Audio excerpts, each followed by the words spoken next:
출애굽기 26장. 너는 열폭천으로 성막을 만들어라. 천은 가늘게 꼰 모시실, 청색실, 자주색실, 홍색실을 섞어서 그룹 무늬를 수놓아 정교하게 짠 것이어야 한다.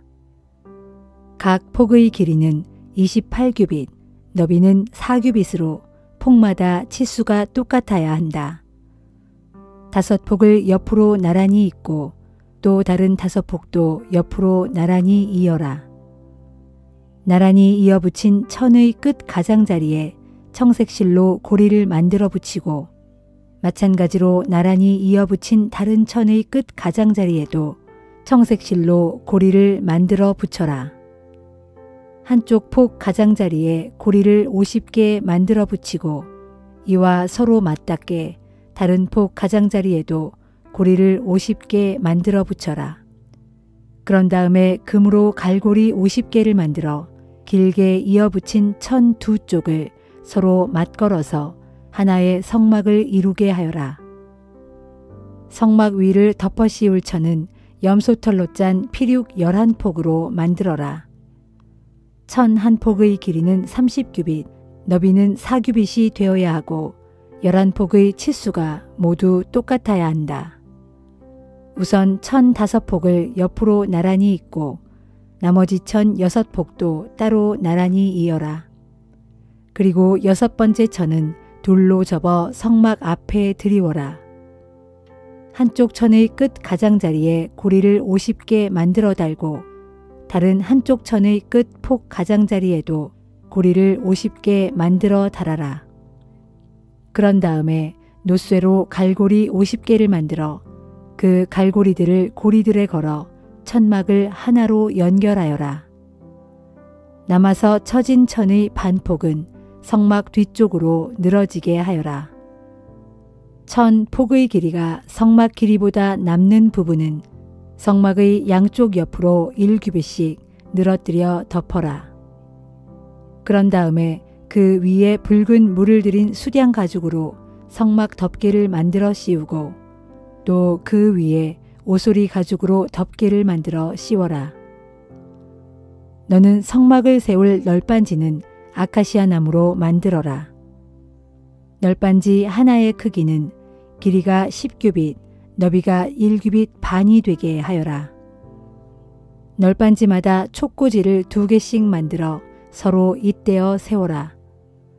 성막의 뼈대가 될 널빤지들은 모두 이런 식으로 만들어야 한다.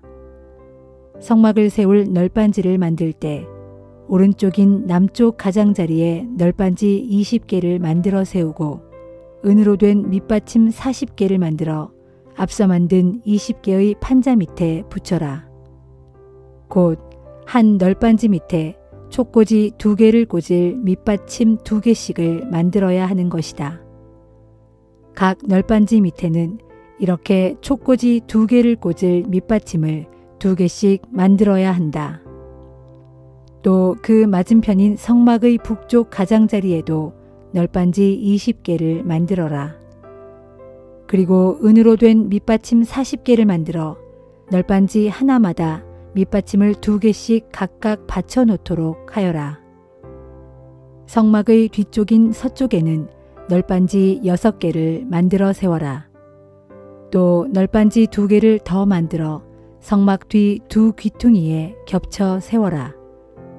이 널빤지는 밑에서부터 겹쳐 세워 첫 고리 높이까지 똑같은 모양으로 세워야 한다.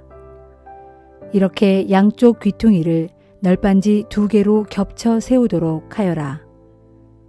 널빤지 하나에 밑받침 2개, 또 다른 널빤지에도 밑받침 2개를 붙여라. 그래서 뒤쪽의 널빤지는 모두 8개이고 은으로 만든 밑받침은 모두 16개가 되어야 한다. 또 아카시아 나무로 널빤지들을 연결할 가로대를 만들어라.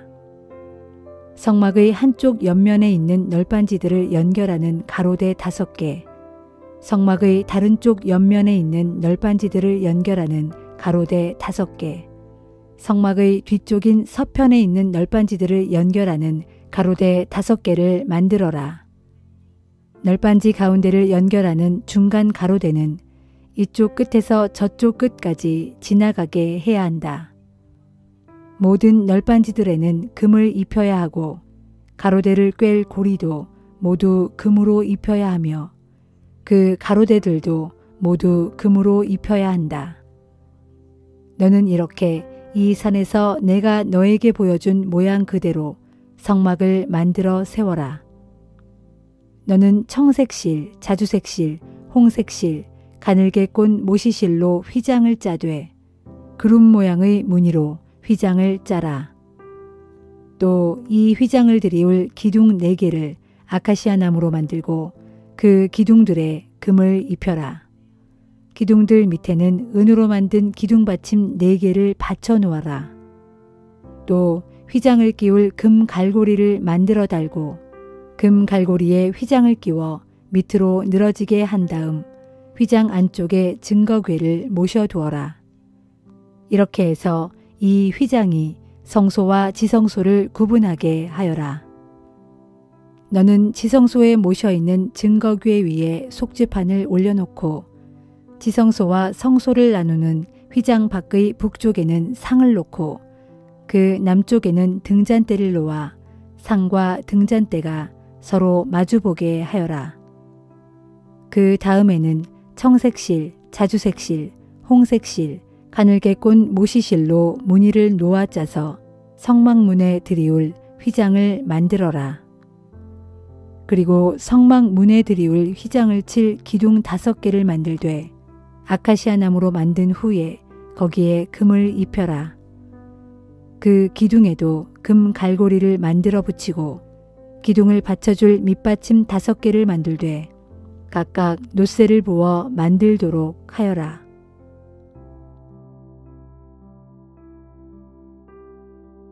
요한복음 5장. 얼마 후 유대인의 명절이 되자 예수께서는 예루살렘으로 올라가셨다. 예루살렘에 있는 양의 문 곁에는 히브리 말로 베데스다라 불리는 연못이 있었는데 연못 주위에는 5채의 행각이 있었다. 이 행각 안에는 절름발이, 맹인, 중풍병자 등 수많은 병자들이 즐비하게 누워 있었다. 그들은 모두 물이 움직이기를 기다리고 있었다. 그 이유는 주의 천사가 그 연못에 가끔 내려와 물을 휘저어 놓는데 그렇게 물이 움직일 때 가장 먼저 연못에 들어가는 사람은 무슨 병에 걸렸든지 다 나았기 때문이었다. 그곳에 병자들 가운데 38년 동안 병을 앓아온 사람이 있었다. 예수께서는 그가 누워있는 것을 보시고 또 그가 아주 오랜 세월 동안 병을 앓아온 것을 아시고는 그에게 물으셨다. 당신은 낫기를 원하시오. 그 병자가 대답했다. 물이 움직일 때 저 연못에 들어가야 하는데 제가 연못에 들어갈 수 있도록 저를 도와주는 사람이 아무도 없습니다. 제가 들어가려고 애쓰고 있으면 늘 다른 사람이 앞질러 들어가 버립니다. 예수께서 그에게 말씀하셨다. 일어나시오. 일어나서 당신의 자리를 챙겨들고 걸어가시오. 바로 그 순간 그의 병이 말끔히 나았다. 그래서 그는 자기 자리를 챙겨들고 걸어갔다. 그런데 이 일이 일어난 때는 마침 안식일이었다. 그래서 유대인들은 병 고침을 받은 그 사람에게 말했다. 오늘은 안식일이요. 그러니 안식일에 자리를 챙겨들고 걸어가는 것은 율법에 어긋나는 일이요. 그러자 그 사람이 대꾸했다. 제 병을 고쳐주신 분이 내 자리를 챙겨들고 걸어가라고 하셨습니다. 유대인들이 다시 따지고 나섰다. 뭐요? 그렇다면 당신에게 자리를 챙겨들고 걸어가라고 말한 사람이 도대체 누구요? 그러나 병 고침을 받은 그 사람은 자기를 고쳐준 사람이 누구인지 알 길이 없었다. 거기에는 수많은 사람들이 붐볐고 예수께서는 이미 그곳을 떠나가셨기 때문이다. 얼마 후 예수께서 성전에서 그 사람을 만나시자 말씀하셨다. 보시오, 이제 당신은 말끔히 나았소. 그러니 다시는 죄를 짓지 말아서 당신에게 더 나쁜 일이 생기지 않도록 조심하시오.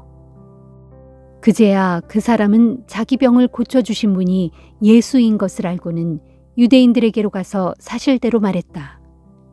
그 일로 해서 유대인들은 예수께서 안식일을 어겼다는 이유로 예수를 핍박하기 시작했다. 그러나 예수께서 그들에게 말씀하셨다.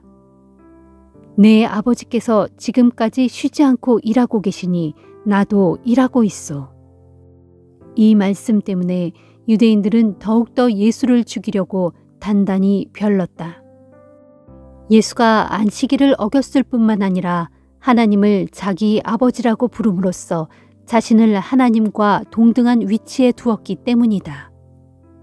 그래서 예수께서 유대인들에게 말씀하셨다. 내가 진정으로 당신들에게 밝히 말하겠소. 아들이 자기 혼자 마음대로 하는 일은 없소. 아들은 아버지께서 하시는 일만 따라 할 수 있소. 아버지께서 행하는 일은 무엇이든 아들도 행하기 때문이요. 아버지께서는 아들을 사랑하셔서 아들에게는 자신이 하시는 일을 모두 보여주신다오. 그렇소. 아버지께서는 이보다 훨씬 더 큰 일들을 아들을 통해 보여주셔서 당신들을 놀라게 하실 것이오. 아버지께서 죽은 자들을 일으켜 다시 살리시듯 아들 또한 자기가 원하는 자들에게는 생명을 준다오. 또한 아버지께서는 어느 누구도 심판하지 않으시고 심판하는 일은 모두 아들에게 맡기셨소. 그것은 모든 사람이 아버지를 공경하듯 아들도 역시 공경하도록 하기 위함이라오. 그러므로 아들을 공경하지 않는 자들은 그 아들을 보내신 아버지도 역시 공경하지 않는 것이오. 내가 진정으로 밝히 말하겠소. 누구든지 내 말을 듣고 또 나를 보내신 분을 믿는 사람은 영원한 생명을 얻으며 정죄를 받지 않을 것이요. 그런 자들은 이미 죽음에서 생명으로 옮겨졌소. 내가 진정으로 밝히 말하겠소. 때가 오면 죽은 자들이 하나님의 아들의 음성을 듣게 될 터인데 지금이야말로 바로 그때요. 그 아들의 음성을 듣는 사람들은 살 것이요. 그것은 아버지께서 자기 안에 생명을 갖고 계신 것처럼 아들에게도 생명을 주셔서 아들 안에도 생명을 갖게 하셨기 때문이요. 또한 아버지께서는 아들에게 심판할 수 있는 권한을 주셨는데 그것은 아들이 인자이기 때문이요. 내가 하는 말에 놀라지 마시오. 보시오. 무덤 속에 있는 자들이 다 아들의 음성을 들을 때가 올 것이요. 그때가 오면 선한 일을 한 사람들은 부활하여 생명을 얻을 것이고 악한 일을 저지른 사람들은 부활하여 정죄를 받을 것이요. 나는 아무것도 내 마음대로 하지 않소. 나는 오직 아버지께 들은 대로만 심판하기 때문에 내 심판은 올바르고 공정하오. 이것은 내가 내 뜻대로 하지 않고 나를 보내신 아버지를 기쁘시게 하려고 오직 그분의 뜻대로 하려 하기 때문이오. 내가 나 자신에 대해 증언한다면 그 증언은 참되다고 할 수 없소. 그러나 나를 위해 증언해 주시는 분이 따로 계시는데 나는 나에 대한 그분의 증언이 진실로 참되다는 것을 안다오. 당신들이 세례 요한에게 사람을 보냈을 때 그가 이 같은 진리를 증거하였소. 내가 이런 말을 하는 것은 내가 사람의 증거를 받아들여서가 아니라오. 그것은 다만 당신들로 하여금 구원을 얻게 하려는 것이라오. 세례 요한은 타오르는 등불이 되어 당신들에게 빛을 발하여 주었소. 그래서 당신들은 그 빛 가운데서 잠시 동안 즐거워하였소. 그러나 나에게는 세례 요한의 증거보다 더 크고 확실한 증언이 있어. 아버지께서 나에게 완성하라고 맡기신 일, 곧 내가 지금 하고 있는 바로 이 일이 아버지께서 나를 보내셨다는 것을 밝히 증언해 준다오. 그리고 나를 보내신 아버지께서도 친히 나에 관해 증언해 주셨소. 당신들은 그분의 음성을 듣거나 그분의 모습을 본 적이 없소. 또한 그분의 말씀이 당신들 안에 머물고 있지도 않소. 그 이유는 분명하오. 곧 당신들이 그분께서 보내신 일을 믿지 않기 때문이오. 당신들이 성경을 열심히 연구하는 것은 성경에서 영원한 생명을 얻을 수 있다고 생각하기 때문이오. 그렇소. 그 성경이 바로 나를 증언하고 있어. 그런데도 당신들은 생명을 얻기 위해 나에게 오려고 하지 않소. 나는 사람들에게서 영광을 받지 않소. 또 나는 당신들 속에 하나님을 사랑하는 마음이 없다는 것을 잘 알고 있어. 내가 내 아버지의 이름으로 당신들에게 왔는데도 당신들은 나를 받아들이지 않소. 그러나 누군가 다른 사람이 자기 이름을 내세우고 오면 당신들은 그를 받아들일 것이오. 당신들이 당신들끼리는 서로 영광을 주고받으면서도 정작 유일하신 하나님께는 영광을 받으려고 애쓰지 않으니 당신들이 어떻게 믿을 수 있겠소? 그렇다고 내가 당신들을 아버지께 고소할 것이라고는 생각하지 마시오. 당신들을 고소하는 이는 따로 있으니 그는 곧 당신들이 소망을 걸고 매달려온 모세요. 당신들이 모세를 믿었더라면 분명 나를 믿었을 것이요. 모세가 나에 관해 기록했기 때문이요. 그러나 당신들이 모세의 글도 믿지 않는데 어떻게 내 말을 믿겠소?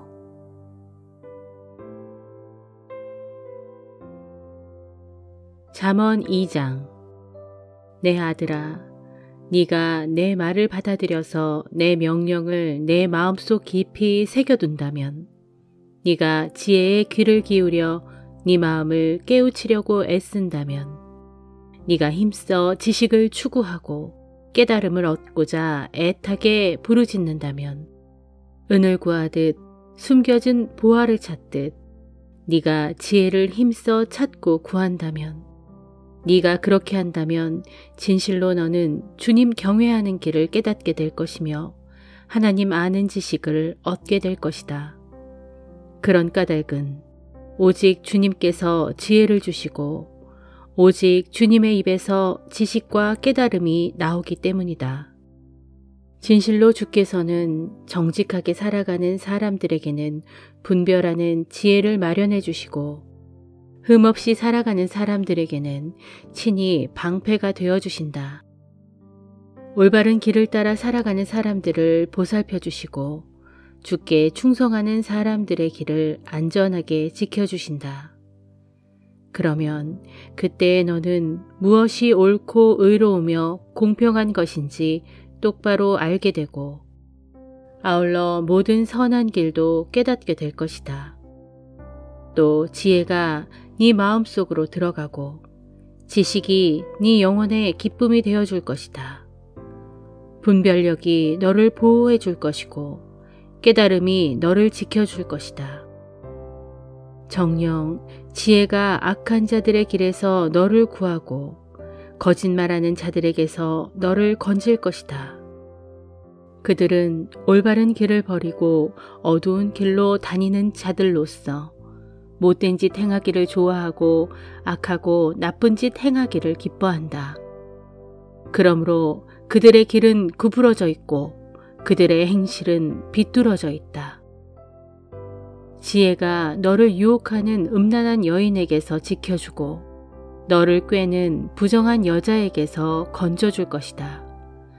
그런 여자는 젊은 시절에 자기 남편을 버리고 하나님 앞에서 맺었던 순결한 혼인 서약을 저버린 여자들이다. 그런 여자의 집으로 가는 길은 사망으로 내려가는 길이고 그녀에게로 가는 길은 무덤으로 내려가는 길이니 그런 여자에게로 가는 사람은 아무도 다시 돌아올 수 없고 누구도 다시는 생명의 길에 이를 수 없다. 그러므로 모름지기 너는 선한 사람들이 가는 길로만 걷고 의로운 사람들이 가는 길에서 조금도 벗어나지 말아라. 무릇 정직한 사람들은 이 땅에서 살 것이고 흠없는 사람들은 이 세상에서 살아남을 것이지만 악한 자들은 이 세상에서 모두 끊어지고 신실하지 못한 자들은 이 땅에서 뿌리째 몽땅 뽑힐 것이기 때문이다. 갈라디아서 1장. 나 바울이 사도가 된 것은 사람에 의해서가 아니라 예수 그리스도 및 그분을 죽은 자들 가운데서 살리신 하나님 아버지에 의해서입니다. 그렇게 사도된 나 바울은 여기 나와 함께 있는 모든 형제들과 더불어 갈라디아 지역의 여러 교회들에게 이 편지를 씁니다. 우리 하나님 아버지와 주 예수 그리스도의 은혜와 평강이 여러분과 함께하기를 빕니다. 예수 그리스도께서는 아버지 하나님의 기쁘신 뜻에 따라 우리 죄를 대신하여 십자가에 못 박혀 죽으심으로써 이 악한 세상에서 우리를 구원해 주셨습니다. 하나님께서 영원토록 영광 받으시기를 빕니다. 아멘. 여러분이 그리스도의 은혜로 여러분을 부르신 분을 그렇게도 빨리 저버리고 다른 종류의 복음에 마음을 기울이는 것을 보고 나는 놀라지 않을 수 없습니다. 여러분이 쫓는 그것은 결코 복음이라고 할 수 없는 것입니다. 그것은 단지 여러분을 혼동 속으로 몰아넣어 그리스도의 복음을 왜곡시키려고 하는 몇몇 사람들의 간교한 수작에 불과합니다. 그러나 꼭 명심해야 할 것은 우리는 물론이고 비록 하늘에서 내려온 천사라 할지라도 우리가 여러분에게 전한 복음 이외의 다른 복음을 전한다면 그 자는 영원히 저주를 받아야 마땅합니다. 이미 말했지만 다시 한번 말합니다. 누구든지 여러분이 이미 받아들인 복음과 다른 것을 여러분에게 전한다면 그는 영원히 저주를 받을 것입니다. 지금 내가 사람들의 마음을 기쁘게 하려고 애쓰는 사람입니까? 아니면 하나님을 기쁘시게 해드리려고 애쓰고 있습니까? 내가 언제 사람들의 환심을 사려고 애쓴 적이 있었습니까? 만일 내가 아직도 사람들의 환심을 사려고 애쓰고 있다면 정녕 나는 그리스도의 종이라고 할 수 없습니다. 형제들이여, 여러분이 꼭 알아야 할 것은 이것입니다. 곧 내가 전한 복음은 절대로 사람에게서 비롯된 것이 아니라는 사실입니다. 그 복음은 내가 사람에게서 받은 것이 아닙니다. 그렇다고 누구에게서 가르침을 받은 것도 아닙니다. 오직 예수 그리스도께서 나에게 직접 계시해 주신 것입니다. 이전에 내가 유대교를 따르던 때 나의 행위가 어떠했는지 여러분은 모두 잘 아실 것입니다. 그때 나는 인정사정 없이 하나님의 교회를 박해하였고 아예 믿는 자들을 모조리 없애버리려고 애썼습니다. 당시에 나는 내 나이 또래의 동족 가운데 가장 앞서 나가는 철저한 유대교도였습니다. 그래서 나는 우리 조상들의 전통을 지키는 일에도 누구보다 지극한 열성을 바쳤습니다. 하지만 내가 세상에 태어나기도 전에 곧 어머니의 태에 있을 때부터 이미 나를 택하여 세우시고 마침내 은혜로 나를 부르신 하나님께서는 그 아들 예수 그리스도를 이방 사람들에게 전하게 하시려고 그 아들을 내게 나타내 보이셨습니다. 그런 체험을 했을 때 나는 어느 누구와도 의논하지 않았고 또 나보다 먼저 사도가 된 사람들을 만나려고 예루살렘으로 올라가지도 않았습니다. 그때 나는 곧장 아라비아로 갔다가 그 후에 다시 다메섹으로 되돌아갔습니다. 그로부터 3년 후 나는 베드로를 만나려고 예루살렘으로 올라갔고 거기서 베드로와 함께 보름 동안을 지냈습니다. 그때에도 나는 우리 주 예수님의 동생인 야고보 외에는 다른 사도들을 아무도 만나지 않았습니다. 내가 지금 여러분에게 쓰고 있는 이 말들은 하나님 앞에 맹세하건대 모두 참말이며 절대 거짓말이 아닙니다. 그 뒤에 나는 수리아와 길리기아 지방으로 갔습니다. 그래서 그때까지만 해도 유대 지역에 있는 그리스도인들에게는 내 얼굴이 알려져 있지 않았습니다. 다만 그들은 전에 우리를 박해하던 그 사람이 지금은 그가 없애버리려고 했던 그 믿음을 전하고 다닌다라는 놀라운 소문을 전해 들었을 따름입니다. 그래서 그들은 나로 인해 하나님께 영광을 돌렸습니다.